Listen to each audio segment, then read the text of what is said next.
snake. Jim? Not Jim.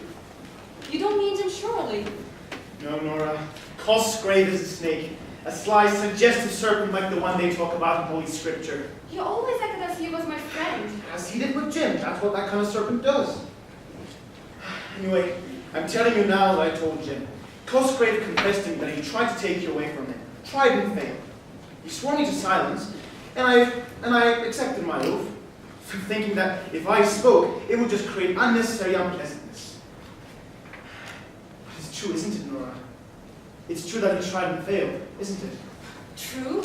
Oh, Stanley, I swear, I've never known men's minds are intense, whether they're trying or failing or what they're doing. Didn't he speak to you against Jim? Try to break your faith in him? Break? No. I mostly remember that he didn't seem to say much about Jim, and Jim was all I wanted to hear about. But I do recall him saying once he thought Jim and Jim is but mad, and his love wouldn't last, because he was slightly mad.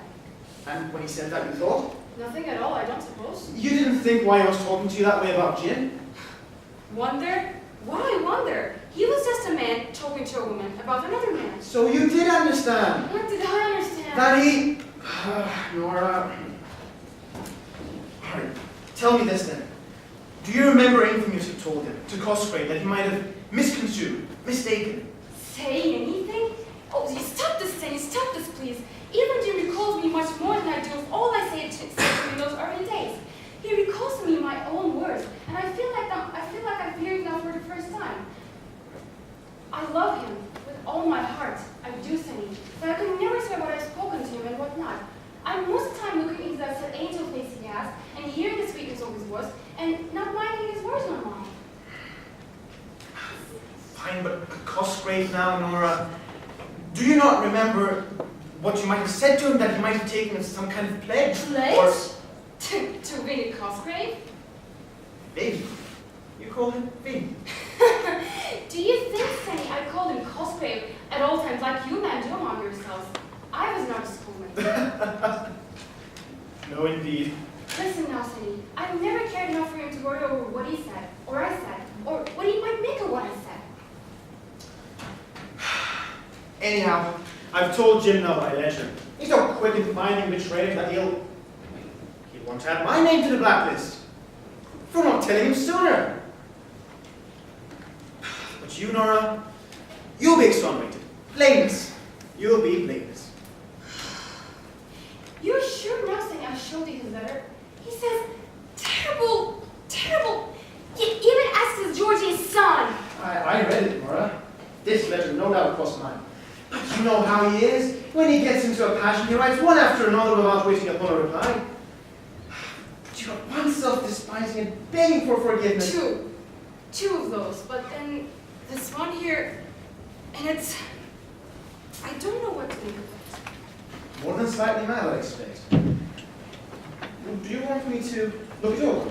Oh, no, Stanley! Not this. I couldn't show you this. Yes. Fine, all right. I'll go and see if Senora Schultz has received today's post. Let's see if another letter has arrived. But listen to me now, Nora. If another letter has arrived or not, you must face Jim with love and confidence the first time he sees you. If you're cowed and terrorized, he'll think the worst. He'll think that I like to protect you and Cosgrave told him the truth. But you're not lying. You're not lying to protect me. No, Nora. No, I'm not. Although I think I would if I had to. No, there is no need. There is no need, is there, Nora? Oh, no, Stanley. You don't need to say any other... I'll not let him hurt you. Hurt? You mean strike me, beat me? You never would. Oh, no, I never said It's that. not that hard towards striking and beating. He thinks things, and says things, and writes things. Oh, come in, please. Avanti. Signora, buongiorno. Buongiorno, signor Zeno. Non è arrivato ancora. Ah, ha detto oggi, no? Sì, è piuttosto una mattina prestosa, non è vero? Would you like to come in, please? Grazie. Signora Joyce, good day. I hope you are very well today. Thank you, signori.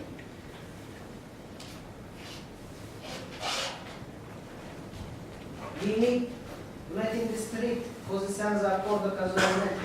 But with a common purpose. Mi spiace, signora Joyce. Mi spiace molto, molto. His train hasn't arrived yet. Quando, per favore? It hasn't arrived yet. Actually, we're shortly going to the station to see him. Yes. And my brother will be very a travel gentleman, and he hasn't seen his wife in some time now. So I ask of you, if your business couldn't wait until tomorrow. No. Signora, per piacere. We have waited. So you can wait just one more day, I'm sure. Yes, that's it. There you have it. One more day won't hurt anyone. Domattina. Sì, domattina.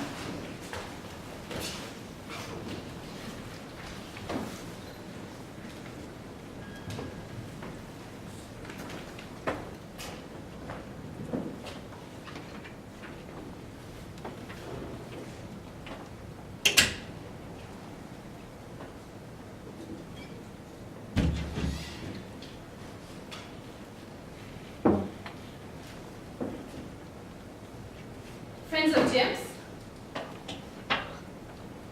Who's your friends, are they? The friends that stay the closest. Creditors. Creditors, surely. But I want to know how they came to be so. You mean to tell me that you don't recall?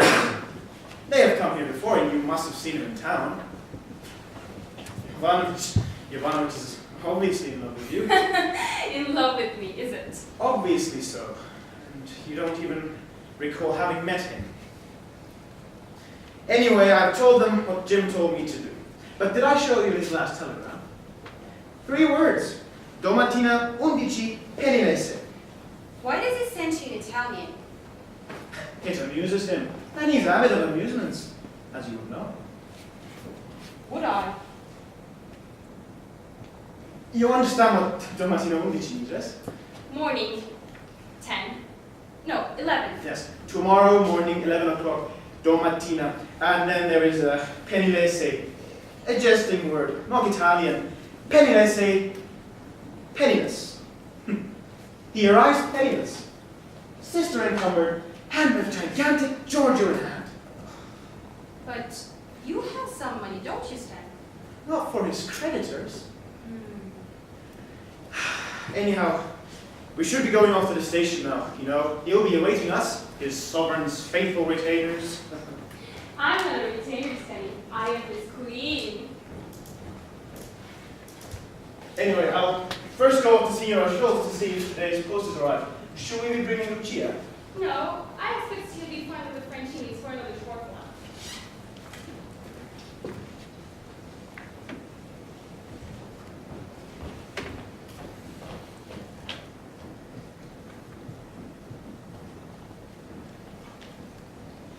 Eccoci qua, mamma! Eccoci qua! You just came a laugh out of me. Ma dove stanno, mamma? Dove? Your uncle said he's going to see Mrs. Schultz. I bought her a post. Ma Stani, sono armato, è Gabriele, la sua sorella! I never told Stan so lovable. No, nor I. Eva, I'm so pleased you come. Thank you, Nora. I'll call you Nora straight away and forever after. There's someone think it best to call you sister, but I have so many sisters already. 23, I believe. Or perhaps only 22 now that you fled the house. Jim, we had met you at the station. We I were got just an going... earlier one. It was running late, very late, but still earlier than the one. Oh, Nora, I'm so glad. I'm so sorry. I'm such a brute, an imbecile. Vieni, Stanley, vieni! Sieno è abbastanza grido, nonostante che non parla l'italiano. He's come, Stanley. I see that. Here's Stanley now. So you've come then too, Eva. It seems like that. Lassù, cavallo. Ora no, dopo. Tirami su, cavallo. Pazienza. Ever present standing. At your service. Fine. At Georgie's service exceed. Yes, he is my servant. Seems you've helped me through a crisis, Stan, but I'm of 2 minds as to whether I should thank you, given you might have prevented it altogether. Yes. I anticipated your dividedness, didn't I, Nora? We're all so glad you come. to fetch the post. Down, George. No, no, no. Down low. She gave it to me to read. So you thought it would be all right to read it? To read what I write to my wife? I didn't know how to tell him, so I just showed him to him. But we won't show him this one.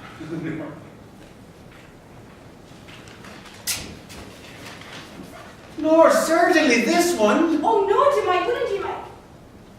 Now you come back here with me, you young scamp. Steer with me and speak some English to me. But I don't like to speak English. Not even with me, your own dear mother. And not with Donkey Ella. She says I must speak English, and she calls me a little changeling fart. And I'm not little. No, certainly. Your father says you're long as a serpent, but not so treacherous. Your father finds serpents Everywhere, and even in active cases. Avanti. Francini, lost dance though. And between my wife and research. Lucia. Lucia mia. Mammalina! You talked to wait at the door, the auto door, but the neighbor told us. She never wanted. She just knows. They came on a late running train, an earlier late running train. Oh, this is dear Sister Eva. Mine too. In this country, the trains are always late. Often. You taught me always. Did I? Yes, when you were very angry. Well, that's perhaps one true thing I've taught you. I'm glad to see you all. Very glad. Why don't we all go down to the park? We can get something from the man with the huge mustaches and the small cart. The Greek we call him. Though he's a Turk. But we're in Thessaloniki. You came here from there. And notwithstanding, we'll cut the nose from your face if you call him a Greek. And I never would when speaking to the nose on his face. But his kebab is quite tasty. And so if Sammy here has any money... Oh, Mr. Spanish shall not pay today, not while I'm here. Oh, listen, he invited his husband. I am glad that everyone is not so free and easy with my money as Jim is. I too, dear Stan, else you'd never ever have any money for me to be so free and easy with. So let's, well actually, I need to agree to work with Laura. So the rest of you go on ahead and we'll join you later. That is shortly. Shortly? Yes, shortly. Laura, I've been a brute. All men are brutes, and I as much as any other. But in my feeling for you, there's both high and low, and it's not the case with all men. An intense flame burns for you in my most spiritual heart and in my prick, and at times I scarcely know which flame. Oh, my darling girl.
Starting in me with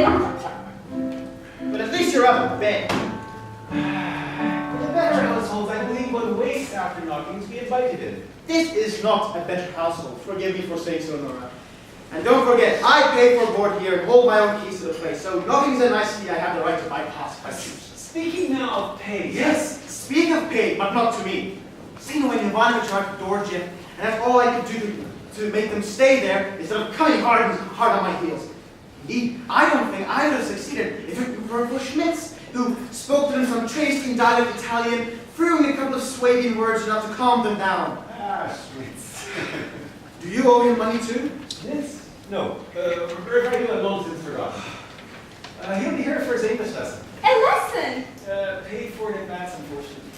Well, your advance paid lesson will have to wait. See, when the miners came to the school, Jim, Head Arcak only pulled me out of a class saying it was urgent. Then they tell me that you have told Senora Schultz that you are too ill to see them. Dear soul. I really shouldn't call her Lestrade as I'm wont to do. She is a nasty old witch, but one who knows that she won't be paid if others are paid first. I fear her rent money may be in a more precarious situation than she imagines. Are you able to pay her, Sam? What I'm certainly not able to do, Jim, is to receive your credits at my place of employ. Artifoy must fit the fire. They burst through the door in now.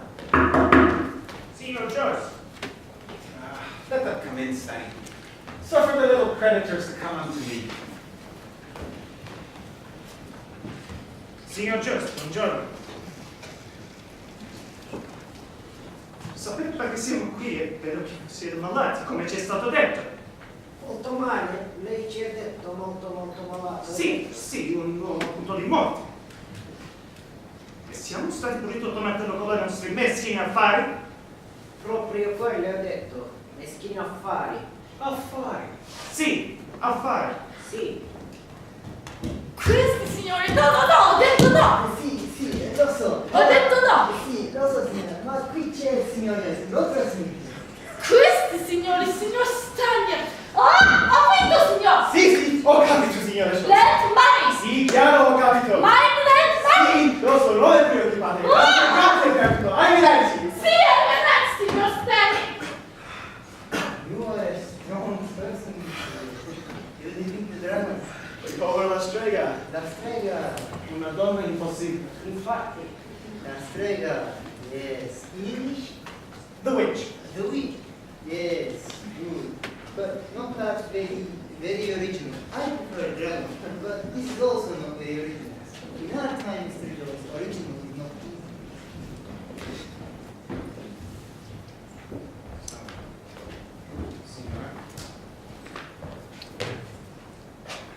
Senora Joyce, I am so pleased. Yes, thank you, Mr. Thank you, sir.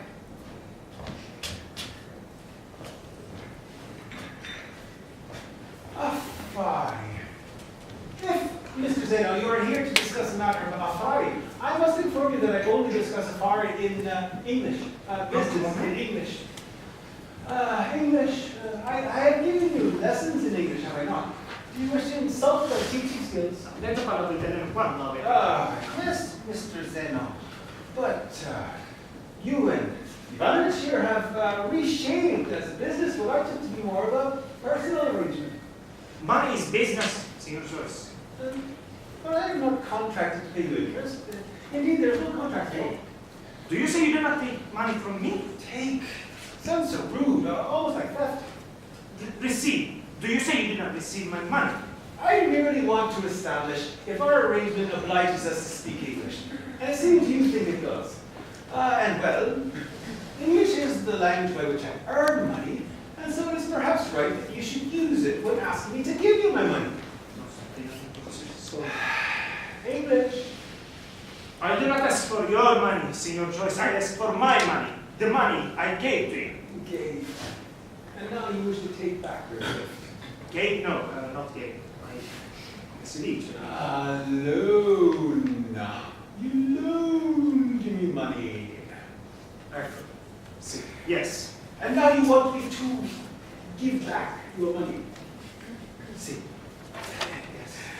Yes. The problem is that your money's gone, sir. Long gone, as the Americans like to say.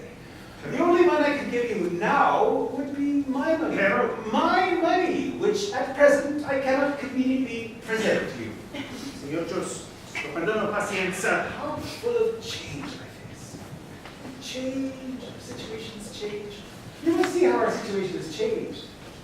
You gave me money at a time when I quite desperately needed it, and I was very pleased to receive it. And you, having some money to spare, were pleased to give it to me.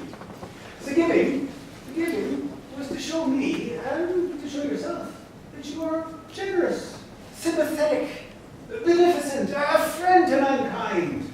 But now, you ask me for money when I cannot give you pleasure. Can't give it at all, in fact. But even if I could somehow give you the money, could you receive it with pleasure as I did?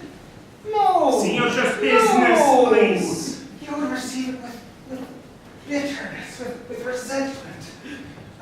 Because you've had to struggle so to get it.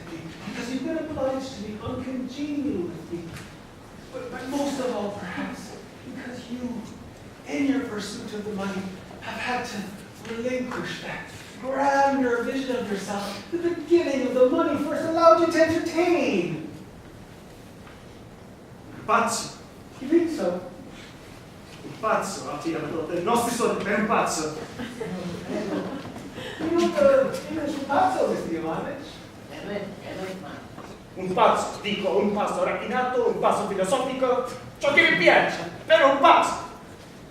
Oggi mi vado, signor Joyce, ma questo affare non... English, No, please. Dio.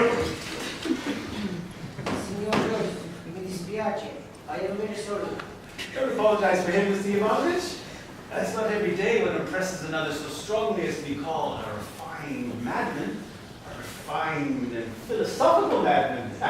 He did not say, please. I am very sorry. Don't apologize for him, I say. It is not your place to apologize for any but yourself, who are, if I may say so, still more compromised in your motives than he is.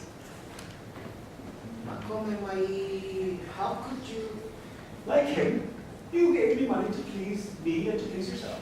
Like him, you hoped by your action to create a slightly better, somewhat nobler version of yourself. But, unlike him, you had a deeper motivation, more shadowy, more entirely human perhaps, but much less innocent. But I do not understand you. You, sir, are in love with my wife. Signor Joyce, she will appear. Here? Of course she will. It won't matter if she does. Do you think she does not know already the truth I've spoken here? A woman always knows what is in a man's heart, even before he knows it himself. She knows? She knows? Of course she does. She You knows are that- a man of 35, if you're Look. 38! Still erring about the world like a creeping babe. Un bambino strisciante. You've come to me on a pretense of business. Signor Joyce, I do not wish to offend you. Offend? No, chiaro che no. And how could I be offended? How could I? Am I not in love with her too? I am, deeply, passionately. I do not understand myself as your rivale. My rival? No, I know such stuff. Your case would be quite hopeless. Her heart is mine entirely. She is mine entirely, as she should be, almost daily. Well, weekly. And you must know, she has other admirers. Prezioso comes almost daily to see her. She had her hair done to receive him. Yes, I'm quite curious myself. Though he has quite a fine figure of practice. Signor Joyce, I never hoped for more than... I only hope that she would know that I exist Know that you exist. and how much I... Admire her. Yes, how much I admire her. But she does not know. Of course she does. She knows that a little man comes here. She knows that he loves her, this little man. But she does not care how much, and she does not know his name. she can never remember the name of this little man. Yes, Randall. Signor Paolo Ivanovic. He admires her. Adores her? I think we might go so far. He adores her, but he does not exist. Oh dear, oh dear. My poor man. It's terrible what they do to us. Terrible. They tear our hearts to pieces. And heedlessly they do it. Our hearts. Tortured and torn. Heedlessly. Our hearts. But you are so fortunate, Mr. Joyce. I am? She's yours. And that has been fortunate. I've often wondered if it is fortunate to possess, to join one's life to the woman one desires. But your case goes some way to convincing, Mr. Ivanovich. I thank you for that.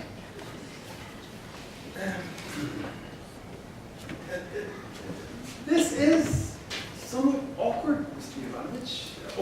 Awkward, imbarazzante. Ah, imbarazzante. See. I am sorry. Again, I say I am sorry. I don't need. The awkwardness is not all your responsibility, but I wanted to see how is it in your own house? Your wife, she must. My wife? My wife is not a woman who knows. What is in a man's heart? Ah, my wife does not know, or she does not care. Ah, heedless woman. Another version of the heedless woman. Heedless and appallingly self-sufficient. I sympathize with you, Mr. Ivanovich. Genuinely, deeply I do.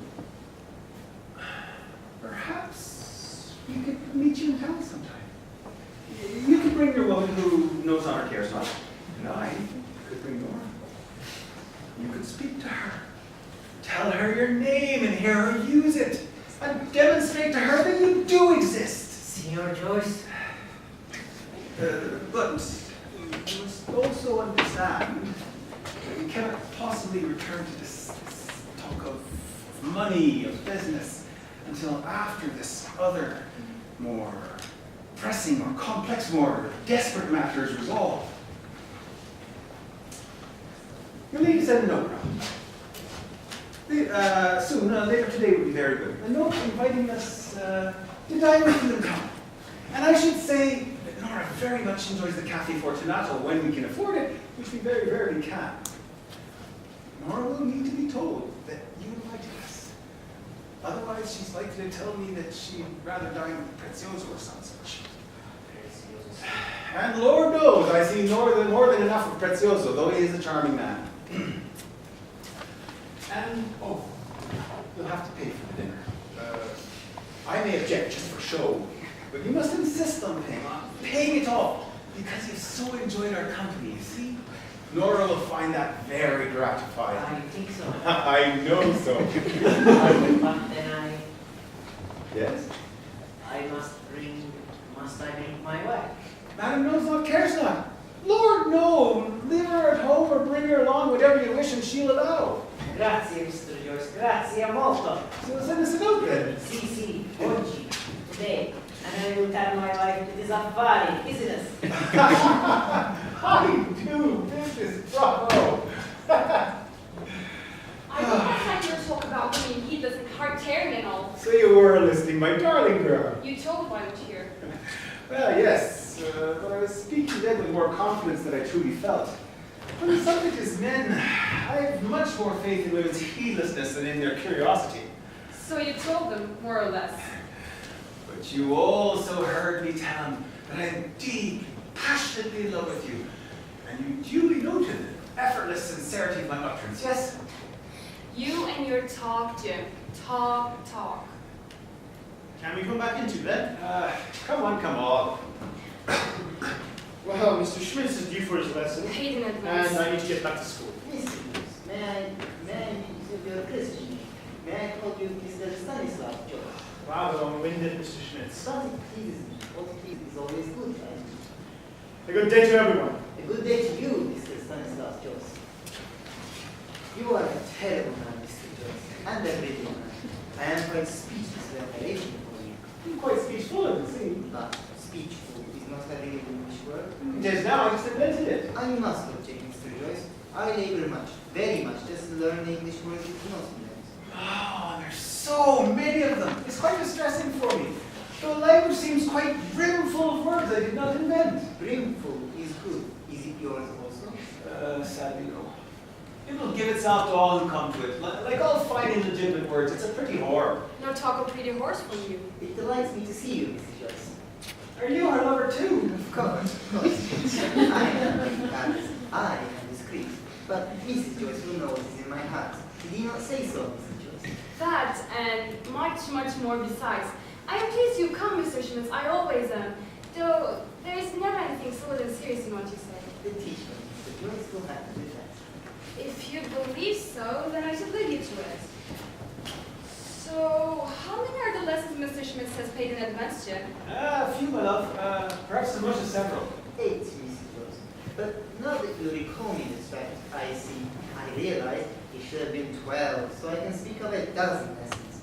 I love the word dozen. It would like to be French, but it is so very, very English.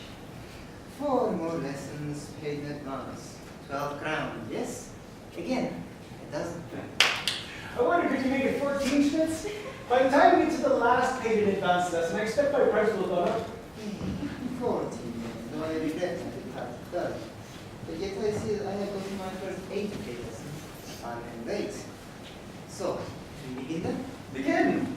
Oh, we've long since begun. As soon as I tilt tongue and ear to organ, we've begun. Indeed, I've half a mind to charge you for the time spent listening through the door there. Speechful and brimful also. No, brimful at least is gratis. You made me appreciate the word more than I'd otherwise have done. Yes, it is good. It pictures a language as a vessel, a bowl or cup. Cup that will runneth over if I have my way. You hear this song now? Quite lovely. The last over was called. The loss of Lass, not loss. Like all your errors, it's intriguing and almost true. Songs about a lost lass. You know what a lass is? shall I make no? Shall I hazard a guess? I'm let around with guesswork. Lass is a girl. Girl of marriable age and Nora's mother sang from when we visited her home. Very well she sang it.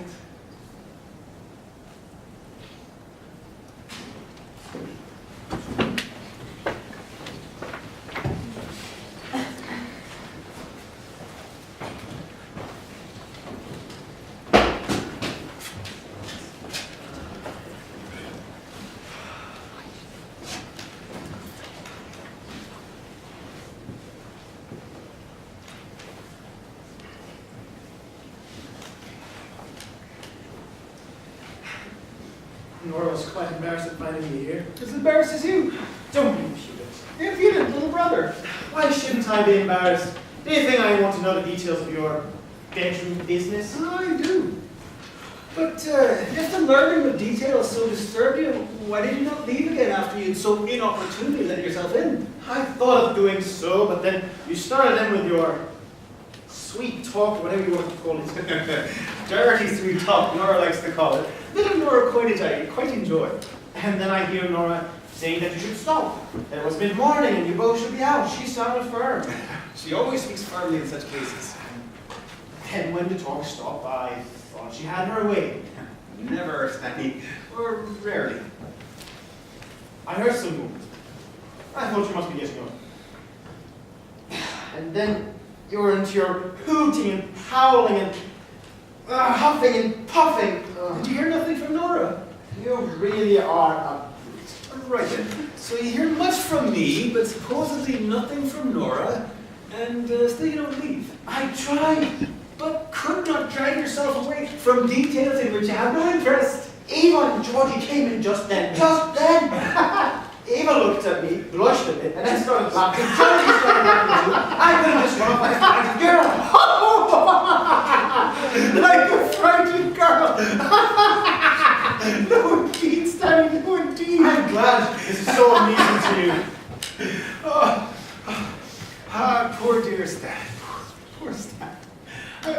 sorry to have put you through it. Truly I am. No, you're not. Triumphant is what you are. Well, there's some of that too, yes.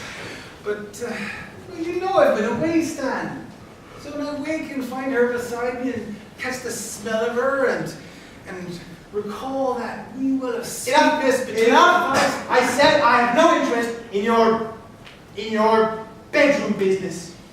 So is it a drawing room comedy you're wanting to put us in then, Stanny? One of those lovely plays which are all about sex and in which the characters speak of sex in every way but directly. You're not fit for performance in a drawing room, real or theatrical, and this beastly little flat of yours. Ours? No, yours.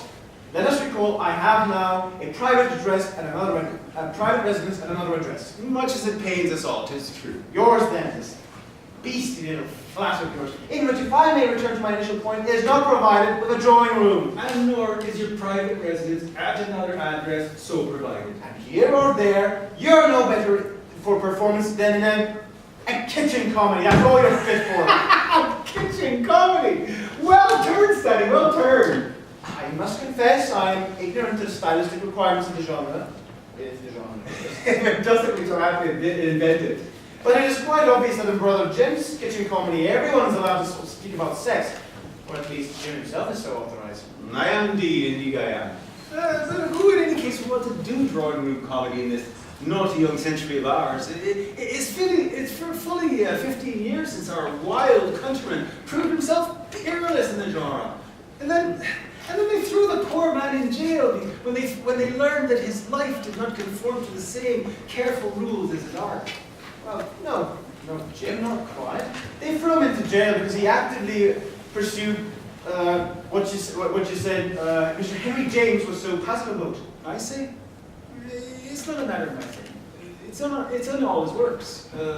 Mr. James is a great admirer of women who's secretly a lover of men. It's plain as the nose on your face, which is more than adequately plain, I may say. My nose may be plainer than yours, but yours is plain enough. Don't be tetchy now. I'm dreadful fond of your nose. It reminds me of Pappy, from whom you so clearly received it. I could have said plain as day. But for the fact that in this miserably dim lit flat of yours, even in noon, day is not plain. Now that I think of it, faced with your unpleasantness and the unpleasantness of this flat, I don't even know why I come here. Because we urge you to, dear brother. No, you don't. You urge me to bring me or send me money here. You urge me to have my dinners here with you and pay for them. And when I come here to have my dinners with you, none of you are here. We are out in pursuit of our due culture study, the opera, the cinema. The cinema provides your due of culture. You're ill-advised to sneer at the cinema study.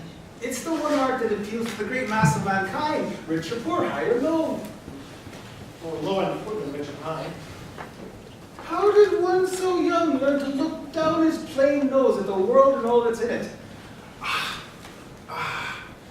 But I've forgotten the grandeur from which I rested you. Our Pappy's paradisal, if somewhat small, smelly, overpopulated and underprovided home at Lucky No. 7, Whitworth Place in Dublin, Direland. Yes, from where you rested me. And I, the young idiot I was, thought you were bringing me here as a brother, not as an indentured laborer. Why should I thank you for bringing me here? I traded a fretting careborn of your father's disorders than a fretting careborn of yours. I am the provider of this relationship. I am my brother's tutor. And I trust you'll recall that if ever my heavenly Father has occasion to ask after me. On the judgment day, he better may. As it's obvious that you won't be showing your face before his throne. Neither my face nor my arse. I'm neither complaint nor praise from the Almighty. I merely ask that he leave me be. You're more reprobate than I in that respect. You're not an atheist. No! That disposition's all yours, and suits well with your extreme distaste for ambiguity. I'm merely anti-clerical when you get right down to it. I follow Pappy in that. That's why perhaps I'm not merely anti-clerical. Well, the judgment trumpet hasn't sounded yet, so it's back to Berlin. I'll need a few words more about the pursuit of culture stuff. So we put in the pursuit. My thought exactly. A great restlessness has come upon me. You should seek employment. I do, Stan, I do, indeed. I feel a pressing desire to get back to my work, my true work. I may admit that after a brief honeymoon of joy and reunion, Nora and I have begun to bicker. Again. I returned impertinently to the Cosgrave topic. Oh, you're an ass. I'm content to be so. Unlike certain other domestic beasts, asses have no horns. I really must get back. To be brief, Stan, I need books. I have no surplus of money to which to buy new books. Of course not, Stan. We'll find other uses for your money. I need you to give me, lend me your library card. I wrote it. Stanny, are you starting to live with an author and deny him access to books? You're not the real author, except in your own mind, maybe. And yours. Like all believers, I have more faith than have good grounds for. Now let me go.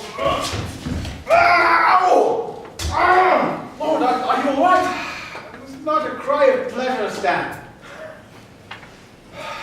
Too well I know your cries for pleasure. Now withdraw yourself, let me know. I won't. And you're not brazen-hearted enough to hurt me more. Ready with the card, I'll remove the foot. I said I won't. Why can't the author in need of the book subscribe for his own card? Stanley, do you think me utterly daft? Of course I had my own card. But they heaped such fines upon me that I can no longer use it. Indeed, they confiscated it when last I presented it. Doesn't Nora have one? It does, but I regret to say it met with much the same misfortune as mine. And now you want mine too. But I won't give it to you. You never return anything you borrow from me, and now I learned you never return anything you borrow from the library. These two facts taken into consideration make a very strong, indeed, unimpeachable argument against me giving you the card. Now let me go. A bluff. A bluff, Stanley, and quite dramatically convincing. But didn't I say you were not brazen-hearted enough? Huh?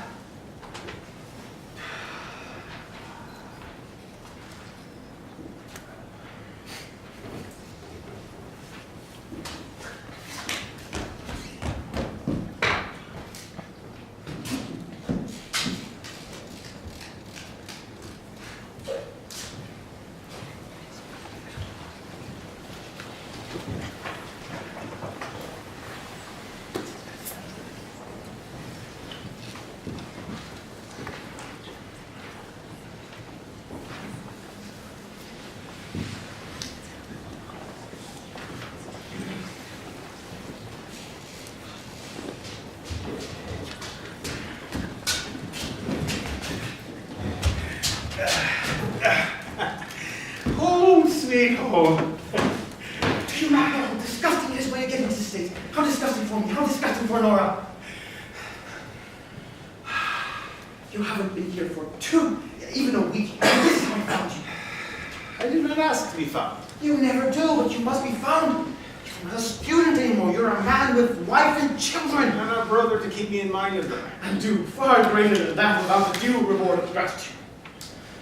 I suppose I could thank you for hauling me home from that place you found me in tonight. Quite a low place. But I only chose it as a refuge from searching Stanley. Didn't think your dainty sensibility would allow you to venture in after me. Speaking of all you do for me, brother, could you look to see if my shoes and cuffs are puke spattered? I cannot see for myself at present, and you'll recall I had that unfortunate personal upheaval in the street. Could you, Stanley, dear? Stanley! Stop! If you land a good blow, you'll wake my sleeping children. You'll set me howling and wake my sleeping children, and they'll see their beloved uncle beating upon their poor dear father. You! I'm not at my best just now, I'll admit. But you no acute cause to beat me for it. Do you not recall when you beat me before? Out in the street there. Like a dog. Until Franchini came out to stop you.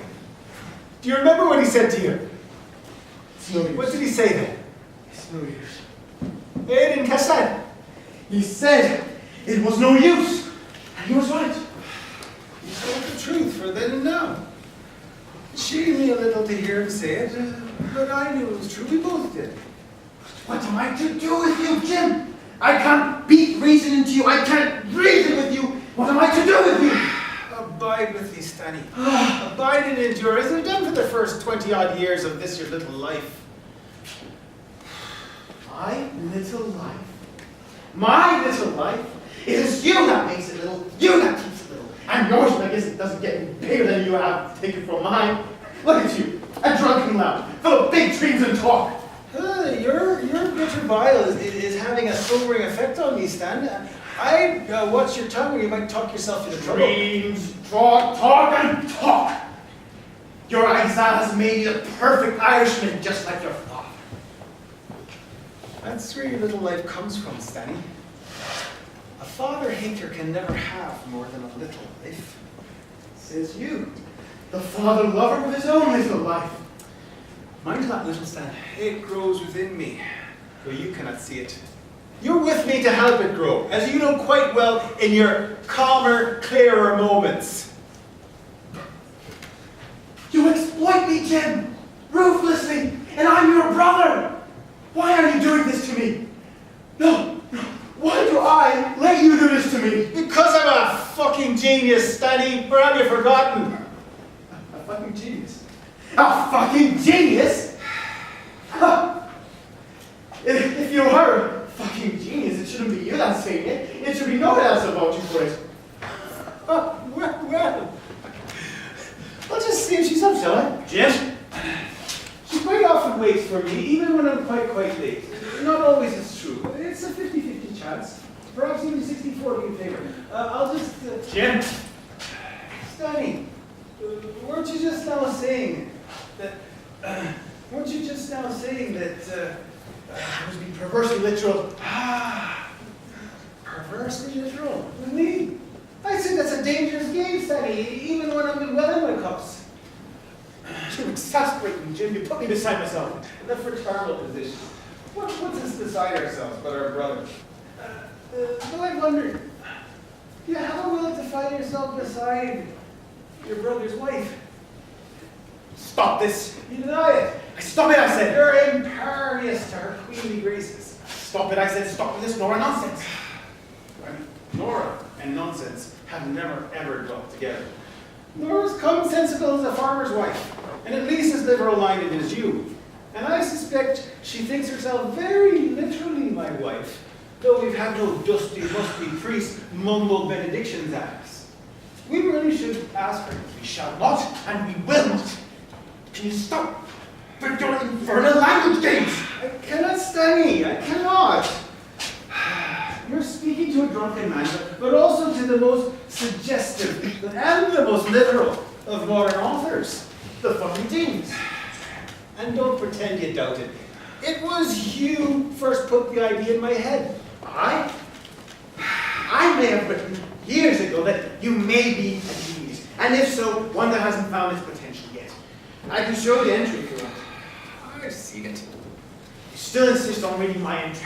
It's not that diary entry I'm speaking of. You gave me the first notion of what I might be and become long before that.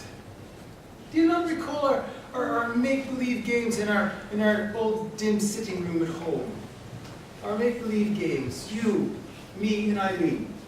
You, Adam, Eileen, Eve, and I was the satanic serpent. I'd go rampant round the easy chairs, over by the low mahogany table that was there. I even had a hiss. Do you recall it? Yes. Eileen found it delightful beyond imagination. Can you do it still? There it is. There it is. I made my way over to the hat rack that was our tree of knowledge, where Eileen would await me eager-eyed as a girl at her first communion. She'd get down on hands and knees to meet the serpent rampant face to face. Do you not recall? Of course I do. Who's then that? I'd speak my temptations to Eileen Eve, and in moments I'd look up to see young Adam standing, watching and listening and awaiting the consequences of a young girl's foolishness. Who's then Stan? Because then you assured me I was a genius. I wasn't yet 6, Jim. I wasn't in school yet. I had nor the word nor the concept. Ah, of course not. No more had I. But in your looks, Danny, in the way you looked at me and listened, I saw the first dawning of a notion that neither you nor I had yet the word and concept for. Is it true what you're telling me? True as your word. I never knew that you actually credited me for the contribution in your life. And God knows you ever do it, so perhaps I should thank you. You're very welcome. I haven't yet. I said I should perhaps thank you. And before that, tell me, why do you never credit me for anything I do in your life? Don't I? Never. But I just did. The first time. Why the first time? Well, Stenny, it's because I think of your responsibility, your job, as much the same as mine. And what's this? I'll go. To serve my talent. Lord help me. I knew you wouldn't like to hear it, but it needed to be said. It's what you're meant to do in life, Stanley, like it or no. It's what we're both meant to do. What, because I have no sufficient talent of my own? Well, there is that. But no, that's not the main reason. Can I tell you a story, Stanley? Oh, don't let me stop you. Telling stories no doubt serves your talent. All right, then. From Job to Job. Job is the first everyman. The first to show us the real essence of our being. Job shows us first that God the Father is every man's Father. And he shows us that God the Father asks, where were you when I laid the foundations of the earth? Of the world, Stanley. Of your world. The only one who'll ever have a no. Where were you? Don't you see, Stanley? It's every father's question to every son. And every son must answer. Nowhere. I was nowhere and nothing until you, my father, gave me this great world and my little place in it. And others? They're vessels, Stanley. You're a brute. You're sounding now like Harry Jesus Skeffington, champion of women's rights. One doesn't need to be Skeffington to object to your crudities. A mother's love of her child is one of the very few true forms of love. Perhaps the only one. Yet mothers give their children to the fathers, as Rhea did to Cronos. Until Rhea kept one back. Kept one back to overthrow the father and become a father himself. That story has always been perfectly clear to me. I can't be surprised when Zeus did, nor certainly Cronos. The father who devours his children, or drinks them down as ours did. Rhea, Jim, so many children she had, but only chose to save one. Why only one? But she had so many. A mother's favor. Is that still what you're longing for, Stan? No. I mean, I guess not really. You had it. You had it, I know. Mother's favorite, and father's favorite too. She always loved you. Her firstborn, her clever darling. She even loved you when you went bad. Went bad, did I? Yes. Took the drink. Rebuked her tenderness with sullenness. Contemptuously rejected the religion she had lived her life by. And even then, she loved you the most because you turned away from her to become like him. The man who ruined her life and the man who she never ceased to love. Is that why? Do you give me your admiration and devotion? Do you give me the long-suffering love you've always refused to our father? I don't follow you. If you think of me as your father, as like my father, then it is to me now that you give the love you never gave to him. You can't choose against the father and succeed in life, Stanley. It's not a choice. Oh. And here she is, my lady love. Hadn't you best be getting to bed? I to bed. Ay, sweetheart, and I'll come to thee. None of your nonsense tonight. And can you not keep your voice down in this house with sleeping children? Sleeping children, begotten of you, sweet lady. To bed with you. I to bed with you. I just a few words more for Stanley. Oh, leave off, will you? This path you want, Stanley. The only place it can lead you is to me. You've always known it since you were a boy. A father despiser can have no independent success. So it came to me. You can help make me what you cannot make of yourself. I thought we'd help each other. You knew how it would be from the start. You merely retained your right to complain. That's enough about complaining. To bed with you now. In you go. You first. No, never mind about me, not till you're settled. In. My darling sweet girl and my mother, both in one. But you'll come along with me now, won't you? Oh, yeah. You're not I said. There you see her stand. There she stands. Woman. Same. Oh, perfectly same. And full of being. Fuller than any man of us can ever be. And alluring, untrustworthy, engaging, shrewd, and indifferent. Stop this, will you please? Supremely indifferent. And yet, she will have a man stand. Woman will have a man. There's nothing can stop her. But which man? Which one? That is a matter of no importance. What is all this, Jim? Is it just more Cosgrave nonsense? Cosgrave is something of a genius in his simplicity. What's happening? Eva, don't you come out. If you do, Georgie should follow. He's already lost, but I don't know what to tell him. Oh, come in then, but get back in with me now. I just don't see the indifference you speak about. I'm not understanding nothing else. Mother's not woman. The same creature, but two distinct forms of it. No more one and the same than caterpillar and butterfly. Mother's a caterpillar. Don't trifle with me, Stan. Woman's indifference now. Woman's indifference was the real lesson that Cosgrave had to teach me. Stop with this Cosgrave nonsense, will you? But that's what he had to show me. Woman's indifference. That she could choose one man over another without betraying the truth of her nature. Truth of her nature is it? That's the lesson insect genius Cosgrave had to teach me. Oh, God, are we still about this one? What's the difference? Georgie's still not. I'll settle too.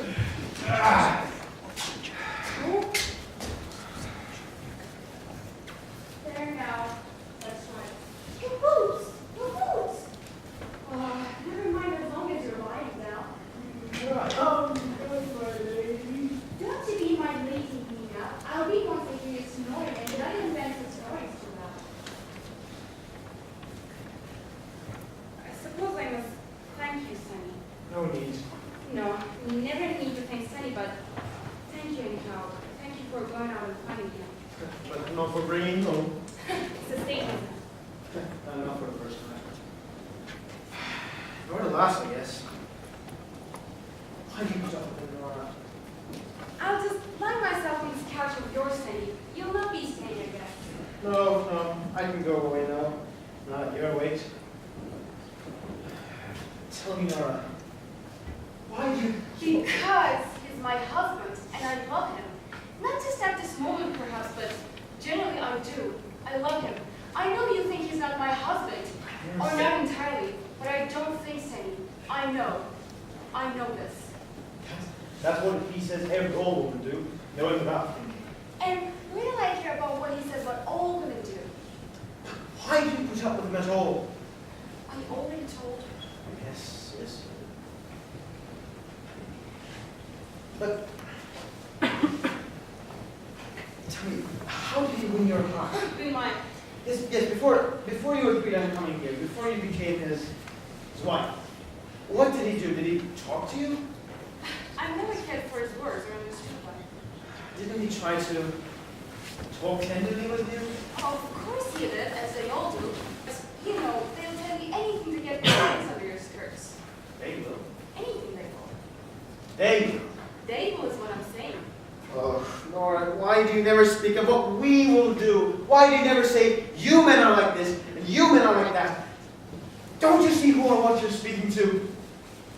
My husband's brother. I'm not one of them. Never one of them. Lord, no, Saint, I never accuse you of that.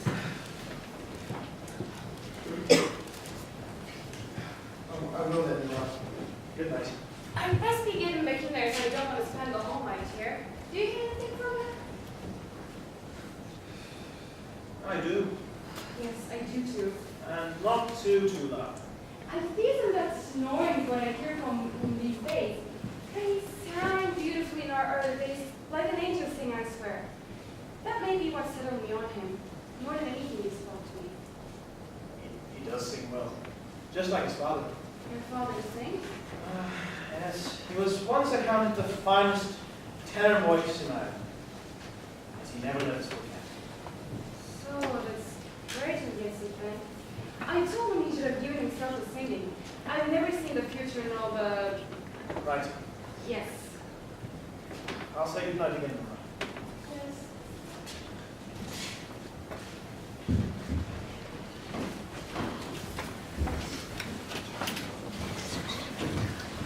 Hi, so 15-minute intermission. And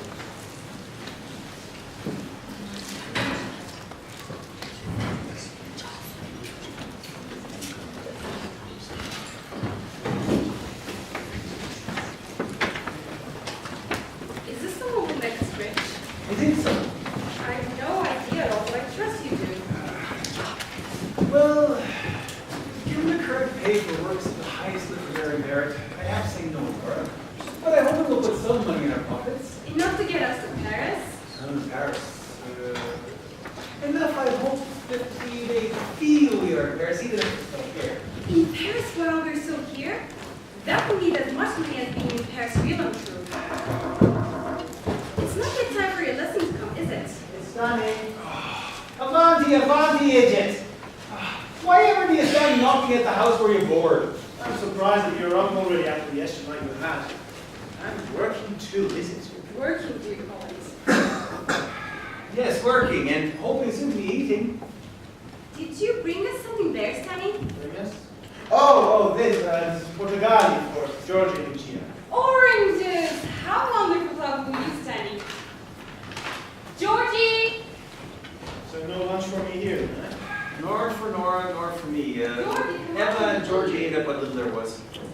I paid you for my board, a week board, for not 2 days. Stanley, always talking about yesterday's money as if it's still with us today. Georgie's gone out to the park, I think. He's in and out as he pleases and barely 8 years old. Let's give one to Eva. Hello, how lovely, Nora. I brought it. Really? Not for me, I suppose. That's fine, then fine. You just go back to your magazine over here. Jim and I can eat up Lucia's portion as she's over with Mrs. Scholl's now, and we'll get a very good lunch there. Unless I go foolishly too soon to fetch her back. Passing her up for poetry of each turn. Oh, hush, Nelson, it's bad luck to say such things. I'm just saying what witches do in most commonly. Which or no, I swear if Mrs. Scholl did not love a child so much as she does now, she would never put up with Jim's, with our, you know. Yes. Irregularities. Like non-payment of the rent? Inter alia. Stanley, could you not, I'm wondering, could you not go fetch us something more, Stanley? The oranges are lovely, as Eva just said, but they're rather, like, sweet for meat.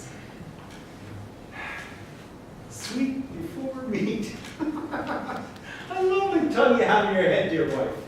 Hi, dear husband, and not only for talking my lovely tongue. Oh, Nora, look what you've done to poor Stanley. He's gone red as a beet. If I give you money, Nora, could you not go get some? I?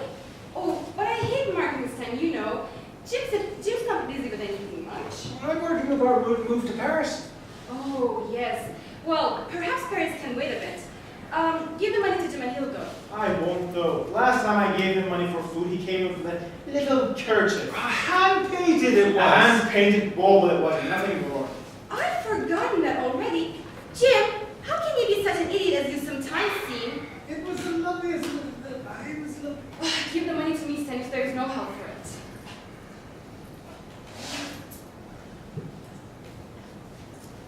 Okay, but don't imagine I'll be running all around the town and haggling with marketers. I'm wasting your lovely tongue, surely.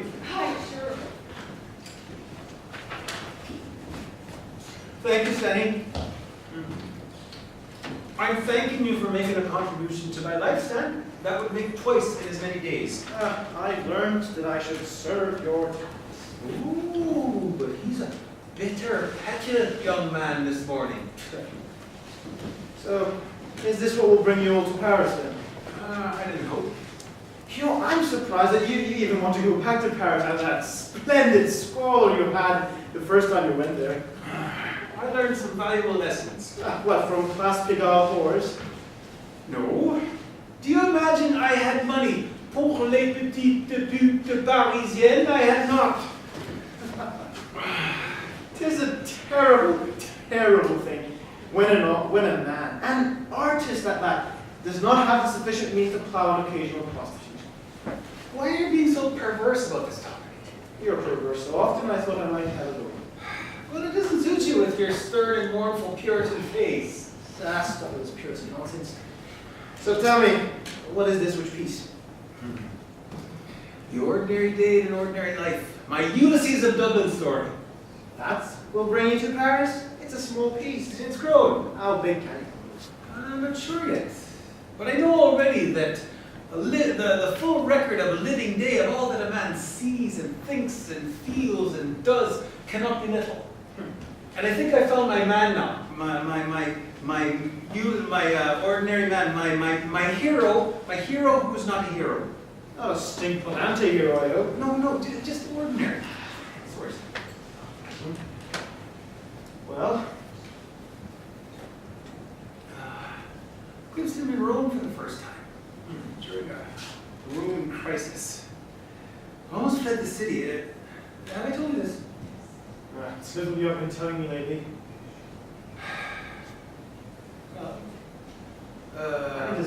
I date back to Rome, the dwindling of your confidences.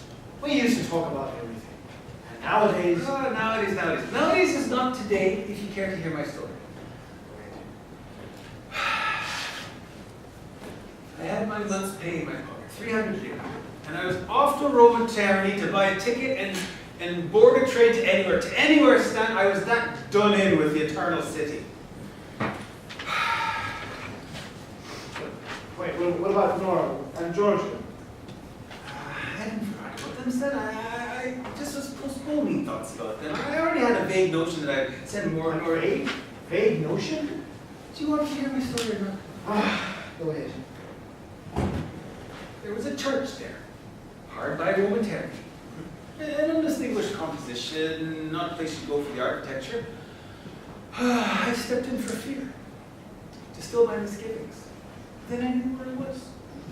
I was in a place that has the Bernini. You know, the one where the boy angel has his way with Santa Teresa. Yeah. You know it? Yes, I see the place. He has this golden arrow and he's piercing her. She's all smooth. Yes, I said I've seen it before. Right, okay, so I looked at it, looked it over, and stilled my fears. I stepped back outside, and started on to Roman Termini, and then I heard this shrieking in the heavens. I looked up and saw the sky above me dark with swarming birds, swarming and shrieking, and it was mid-afternoon with the sky above me dark.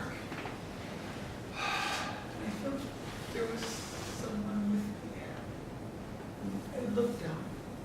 I met the eyes of a gray-green suit, briefcase and umbrella in hand, middle-aged, rotund, a typical little woman, but for his eyes, sea green, a rare thing among women's. He looked into my face, and I knew he was reading my distress. He said, "You stormed." Stop. Yes. He pointed up with the tip of his umbrella and said it again. So many stories, Signor. Niente di più. Swarming stories. The mad progeny of the stars.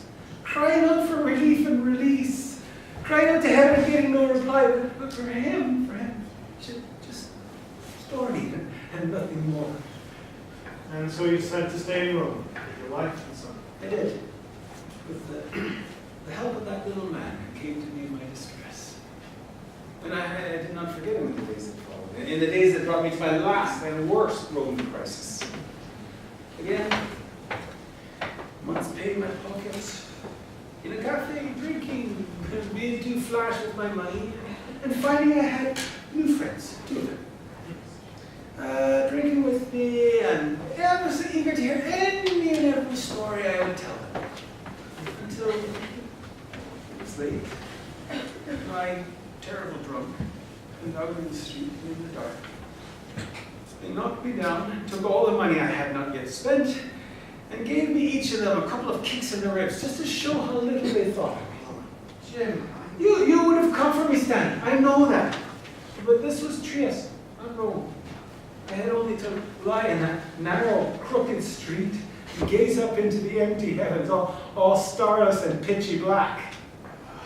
Starless, starlings. So then, your winged man came to you, or you imagined he came. I did. And then I took him back to Dublin and remade him there. In Dublin, I made him something of a friend to Pappy, a quaint. But to me, he's no more known than any stranger I might pass in the street. Any stranger I might pass on any Dublin street. When he first comes to me, I lying flat on my back, betrayed, beaten, abandoned, and drunk as a new landed sailor. And with a constable bending over me, I ask any questions I can find no way to answer, because I do not rightly know who I am, or what I am doing, or where I reside when at home, or any other sensible story he is wanting me to tell him. So the stranger of any Dublin street answers for you. Yes. A good Samaritan is an ungodly hour. Yeah, no Samaritans that get you. Really? I'm quite certain of it now I've worked him up. His name has some poetry in it. It was an Irish. Flor or Fleur, I think it might be. And his Christian name. His Christian, entirely un-Irish. Bear-told. Flor or Fleur is his father's coinage, working away from some awful East European thing, with 6 consonants for every vowel. Schmitz! Schmitz? The original name of your savior, Schmitz. I wonder if he did work his way in there. If there's anyone who can work in your imagination without you knowing, it's Schmitz. Well, then, he answers for you? He does. Does my name and Pappy's name. It seems the constable knows Pappy too. Says he will see me home, or take me to his own home, not far at all, he claims, if seeing me home should prove impracticable. Impracticable? I see the constable wincing at the word. He's a simple, if somewhat belligerent man. But he doesn't challenge the word, doesn't want to let on that he got beyond grammar school. And I'm drunk, and I've been recently beaten about the head, but I know that word marks the first step toward my salvation. Almost immediately, the constable withdraws.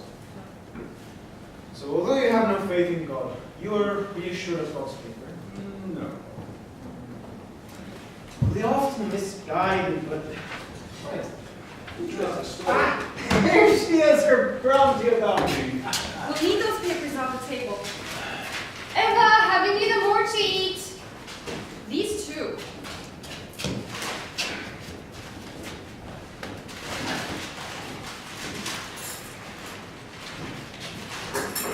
You haven't in a plate yet, you Dublin hooligan.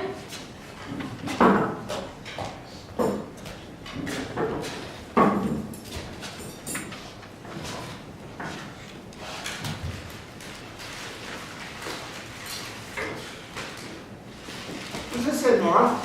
Not sure. Some kind of cream cheese. Not sure, but the man gave it to me same price as another I didn't so much like the look of.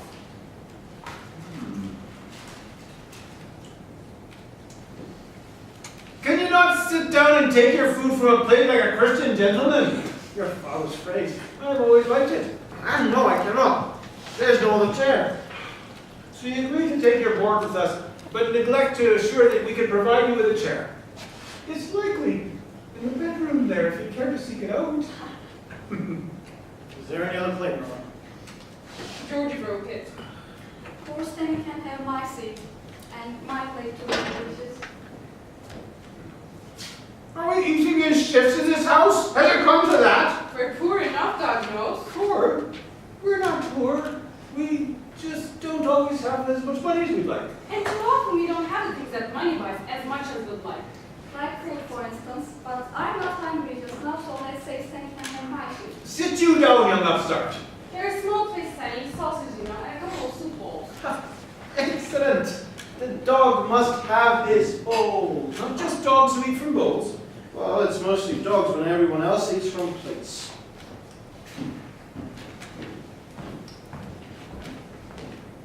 Behold, Nora, a place where there was no place. It's like a miracle. I wish the miracle were having more sweet. And yet Stanley declines. I want to eat this. Even when he despises me, he admires my work. Your work. Not clever, but no dull. Knows nor power nor privilege. Hungry again already? I'm going out. Ordinary, and no more good than ordinary is. Pipe dreams of a retirement property he hopes he might acquire. His sorriest pride in his wife. A foible I have more sympathy now for than I used to have. Are you displeased to think a man might be proud of his wife, Stanley? It says you sorriest wife. What's this luxurious thing, Jim? Is it like luxurious? It is now you've made it so, my knowing Nora. Luxurious luxurious.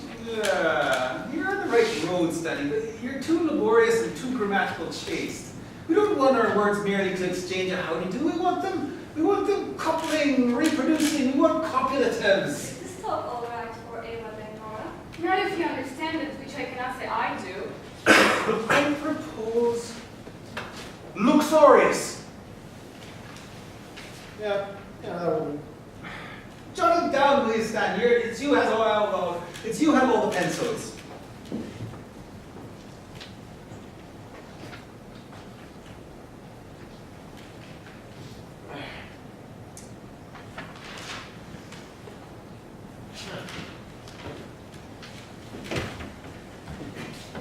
Carefully.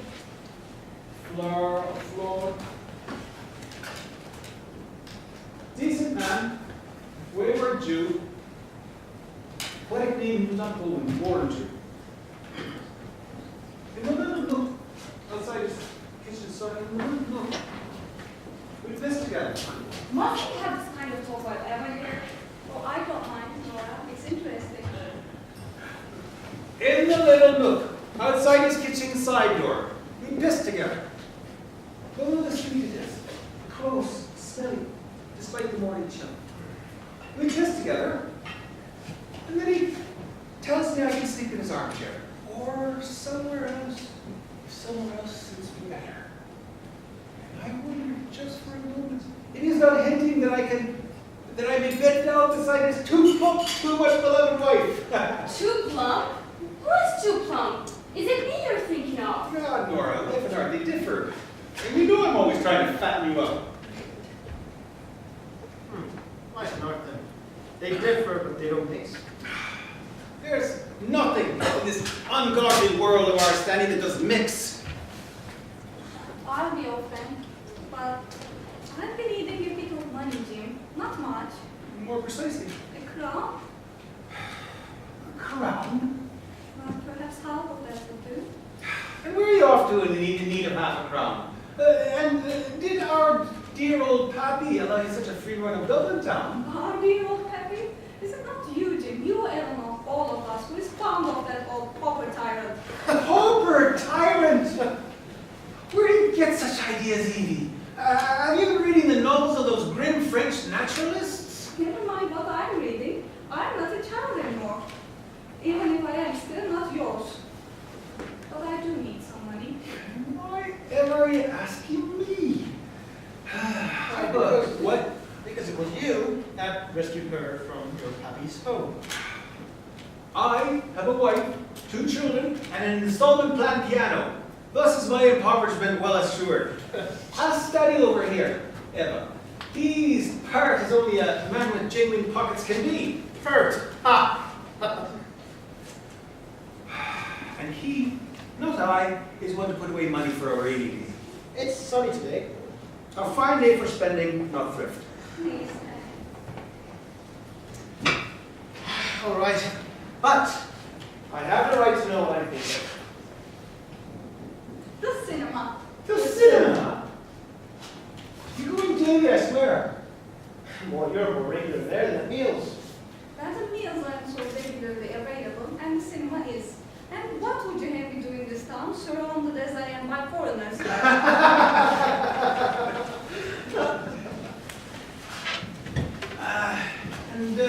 Did our dear Duffy allow you to day-by-day cinema visits when in Dublin? No, certainly. It would have dipped too deeply into his whiskey funds. And there are no cinemas in Dublin. No cinemas? That is incredible. You raised this, you know, Stanley. You've not been gone so long. Well, now you say, I do recall none. Although I rarely go to once a year.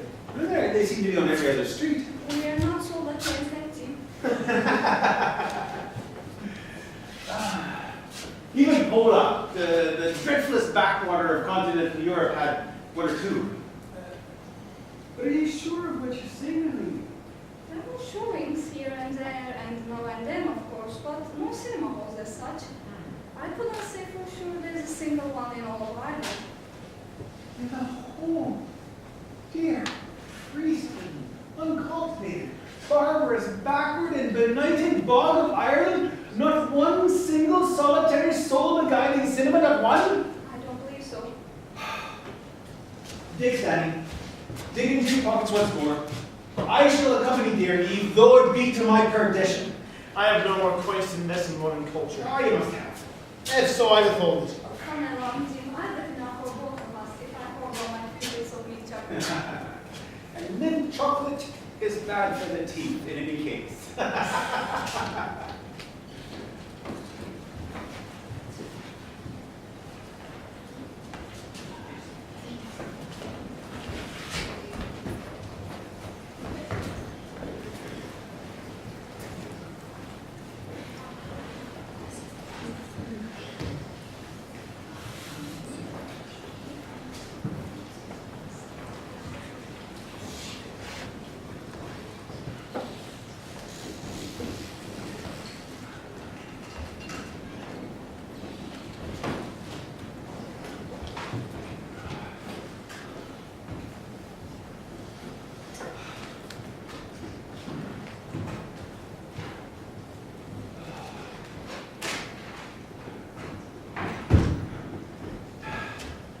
No, I didn't approach them myself. Stanley, are you daft or what is it troubles you? Yes, I'm sure the 3 good fellows are doing quite well, mind you. I'm sure they approached you. I'm sure they Waylaid you in this street. Aye, that's silly. When lady on the street and told you, oh, Señor Joyce, will you not be your agent for this?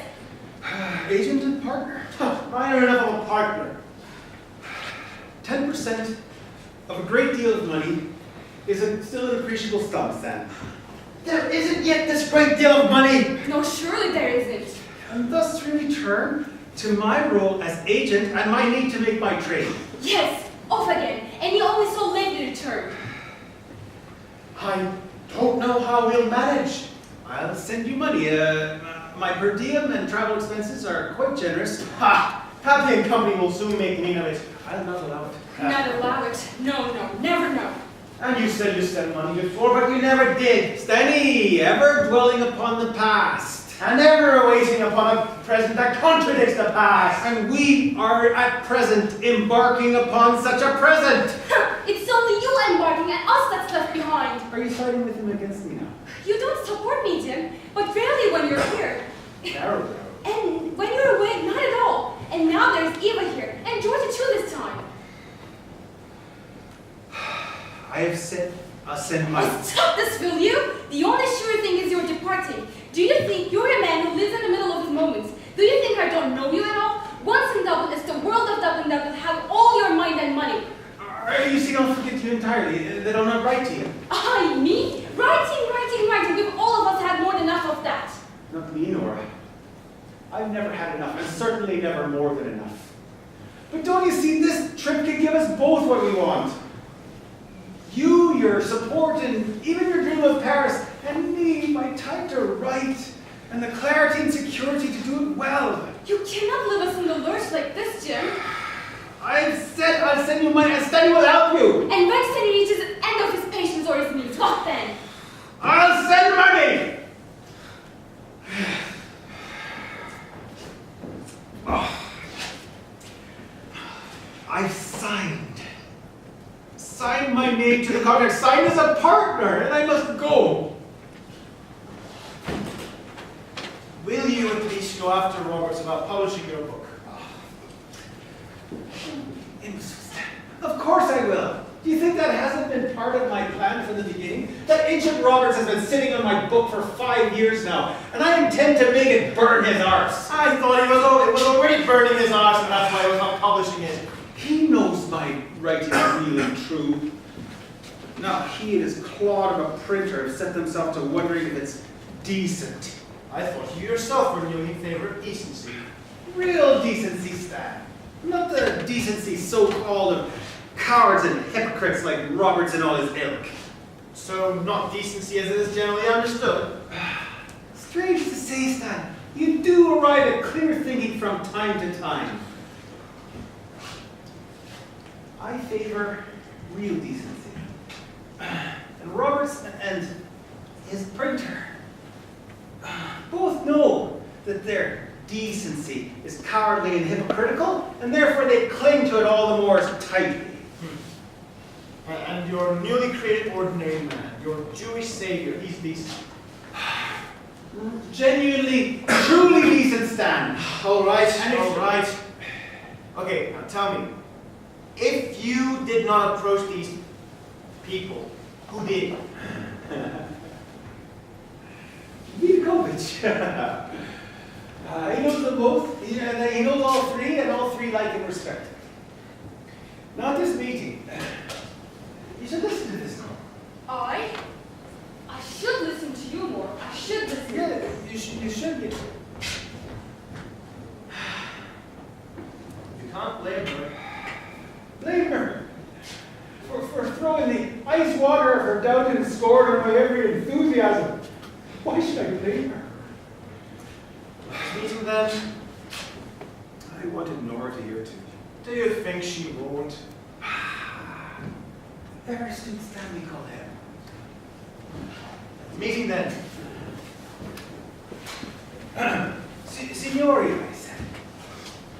I know a city of 500,000 inhabitants where there is not one single cinema. See their eyes go saucer brown. Not that so much, it's inherently that. But Revez and Karas are visibly amazed, astounded. And the three of them have 2 cinemas here in Trieste and 1 in Bucharest, of all places. So of course they want me to tell them where this marvelously unprovided city is to be found. But I choose to tease their hunger for the business. I tell them that even so rude and primitive a nation as the United States of America has presently more than 5,000 Nickelodeons in operation, with total profits already in the millions of dollars. And I add that the city I speak of has inhabitants that are far too refined for American peep show entertainments, and therefore all the more in need of a well-appointed theater building. The opportunity thus presented to Get on with it. so then you come back, aren't we? Get on with it. Right. Their curiosity no longer to be contained. I unfurl my map of the Emerald Isle, of our own dear Backward, benighted ball. Hush, Steady, can't you? Thank you, Lord dearest. Get on with it. I pointed up. Dublin Holy Murmur, all in a chorus. Dublin Holy Murmur. Just looking at each other and nodding their heads. Is this true, Winston, about Dublin having no cinemas? Well, that's what Eva said, and she just come away. So Emma's a family business advisor now. No, Eva's the family's amateur cinema. If Dublin had a cinema, she would know about it. Well, I suppose you're not perhaps the aged dreamer you saw from leaving to bleed you are. I am eager for your goodwill and confidence, and I am rather pressed for time, so I suppose I must thank you for that. Are you not needing to get back to school, Stenny? Well, no, I still have an hour or so to go. I wonder, could you leave us alone for a quarter of an hour or so? Perhaps take a turn around the park? Yes, perhaps. I could. And while I'm out, I guess I have to take my lunch there. I sure do, Stenny. I swear I don't know who of us will be lunching here today. So it's a cinema agent I see before me now, is it? Agent and partner, as I said. And it's cost us how much, this partnership? Nothing. You know I haven't 2 pennies to rub together. But the idea for the project is mine. And although I have no capital to invest, I'll have 10% of the profits. Once there are profits, if there are profits. And for now, I have my travel expenses and per diem. I'm to find a building, take care of leases, and permits and the like. All right, all right. It's not such a piece of madness you've given yourself to, but still, I don't like it, and it sets a chill on my heart. And I see why now. It's because you're willing to leave me after so soon your return. Has it been a month yet? Has it been a month?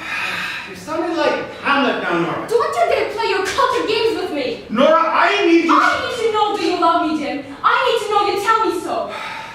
I do tell you. You tell us where my lovely arts and how you go Rembrandt hard just thinking on it, and then you tell me how you're feeling for me as a sacred altar, only to offer all that's best of yourself, and then you don't support me, and don't even seem most times to be trying to, and then you utter the same station on your whim, not for me or your children. I have such thoughts, I do. But I must also make decisions that will prove the best for all of us. I shouldn't have bested the children just now. Call me a terrible mother, but they don't come into this. What I need to hear from you is about your heart and me. I need to know what you hold in your heart for me. Nora, when I tell you about... If you speak me one more word about Arsenal and like, I swear I'll knock you down where you stand just see if I can't. I expect you could knock me down. You're not as tall as me, but sturdier built. Sturdier in here as well. No doubt. And what then do you have to say to me while we are still standing? I love you, Nora. You're speaking true now. I am. You once told me that your feeling for me came closer to love than ever you've come before. It's a hole in my heart, though I said nothing. I said what I said. If that's saying I swear I'll knock him down. I mean, he's sturdier than me. You can't deserve that smack before. Early a bit, I think. Schmitz! Oh God, Mr. Schmitz, you come for your lesson. Yes, paid in advance, then you get to it. Oh, Schmitz, I should have sent you a note. This all happened so fast. I'd like to see you, Mrs. Joyce, but I do not think you share my pleasure. Oh, Mr. Schmitz, you darling man. I'm so sorry. We were just... I think perhaps I interrupted some important No, talk. don't. You did, Schmitz. You did interrupt. I was just telling Nora that what I said to her so long It's ago. barely 5 years. What I said to her that troubled her. Hurt her more like. I was just telling her, just about to tell Nora. That I said what I said because I was so young. And we were so new together. I was afraid. I didn't know at the time, but I was afraid. You told her that you did not love her? Yes! That's just what you did. You just now repeated to me what I already said. Which was just your fancy artist way of saying that you didn't love me. Nora. Schmitz, you're the wise man here. So tell us, are all young men afraid to love? Young men? Mr. Joyce, young men, old men, all men.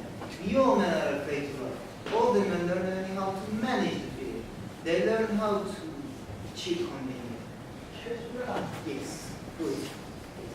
Older men learn how to get round the thing, and then people say they're wise. And Lily Ivanovich is so in love with Oh, Nora. don't start him with that Lily now. Ivanovich know the fear. Yes, you can see it in his eyes. Have you not seen it when he looks at you, Mrs. Joyce? In his eyes, you see both the ardor and the terror. You see both the ardor and the terror, both at one time. You're a madman. All of you, I swear. And what do you see in my eyes, Nora? It's the back of my hand you'll be seeing if you don't stop now. Mr. Schmitz, how are you? I am well, Miss Joyce. I am still better because you have. But I don't say correct enough in the Well, child. I adore everything you say, Mr. Schmitz. Study sent me ahead to check on you both. Mr. Joyce, Mrs. Stanislav, how? Edgio, come sta la ragazza? Bene, Good to see grazie, you, Mr. benissimo. Schmitz. Stanley thought I might be trouble over here, but how can there be trouble when Mr. Schmitz is about? Oh, geez. What time is it, Stan? Where's your watch? I pawned it. You should tell me until 2 o'clock in the afternoon. I've got to fit. You want to tell me, all of you? No, just him this time. Are you really going to be the cinema man in the public, Jim? 10% of one, anyway. I want to go too. I want to go to Dublino. Not this time, Georgie. This time, Pablo must go by himself. Chooses to go by himself, afraid of love your father. Of love and thunder and growling dogs. Do we need a complete list? I'm not afraid. Ah, you'll learn to be, my boy. If you go to the station now, I can see you there. Can I come? In this, and Georgie too, I'm coming. Only to the station, Georgie. Why don't you come too, Smith? Happily, I will come. Be charging for a lesson if I come. No, see, all this talk is gratis. But you can pay for the cab if you like. Parking. Always a new adventure. There is a truth. Son, can you take the case to the street and find us a cab? Yeah, sure. But don't be late. You can't afford to be. I want to go to Dublino. Shall I assist, Miss Joyce? I have your press card here. You will send me some words for my piccola, Piccola della Sera is one of Italy's finest small newspapers. though we're not in Italy. Not yet. I bring also a traveling one. Mr. Novak sends it. Thank you, Mr. Prince. This is good. Not very. I'll just say a quick goodbye to my wife. Mr. Joyce, are you there? The little girl, Lucia. She excited. Frightened. She's ansiosa. And you left her alone? We take her to Senora shows. This makes her more calm. But she knows. She always knows things. Mamma mia, she says. Mamma mia. I'll go first. Mr. Jones, your turn. I know. Go to the street. I'll see you there. Mrs. Joyce, we are very sorry. Please, could you leave me alone? I just don't think coming right now. Please. Come, Welcome. Get along, will you? Am I under arrest? Unhand me, brother. Mr. Joyce, please. He's coming. A fine story you'll be telling to your new partners.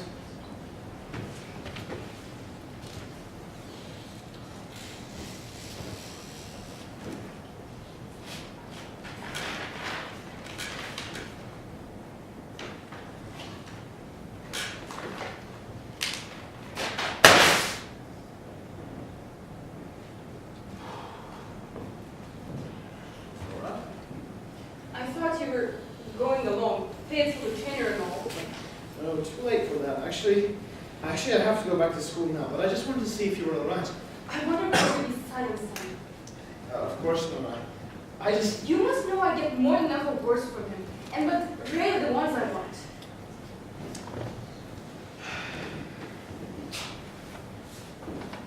Oh yes, he's forgot the papers. His writings. Like that. And you let him go without them. I let him do nothing, Stan. He does it all himself. It's true, but... Anyhow, he'll be after us by the next post telling us where to send him. Houston. He'll be after you to send them all. If you forgive me, Stan, I'm going to like that.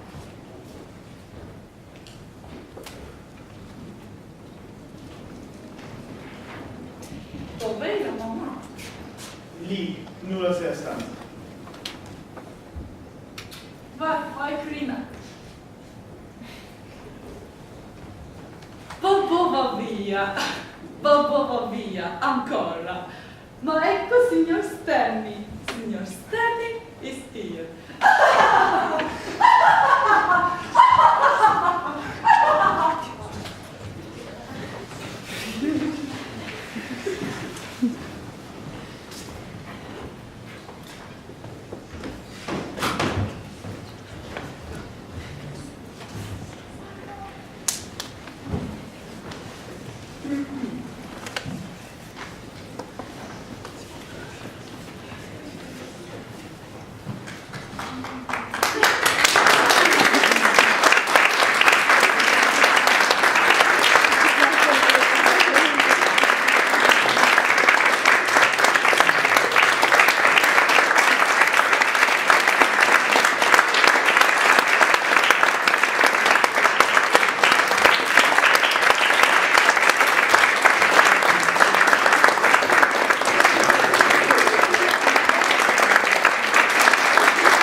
Pardon.